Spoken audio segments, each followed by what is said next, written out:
qofkaad doonta ahaaw waxaad tahay qof muhiima, qof baad jeceshahay ama waa lagu jecel yahay.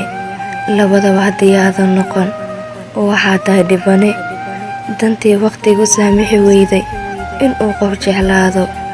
si loo xiiseeyo uguma dhammaan doonto qabiyadaada haddii aad mooddo inay dhammaan doonto, sababtoo ah nolosha qabiyada ayay la daris tahay.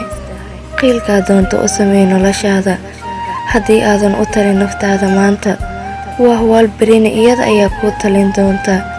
maanta beddel noloshaada ama beri ama ahaw qofkii loo baahnaa adigaa uu qofkaad tahay. naftaada ma lahan dhaqan ilaa dhaqanka aad barto mooye.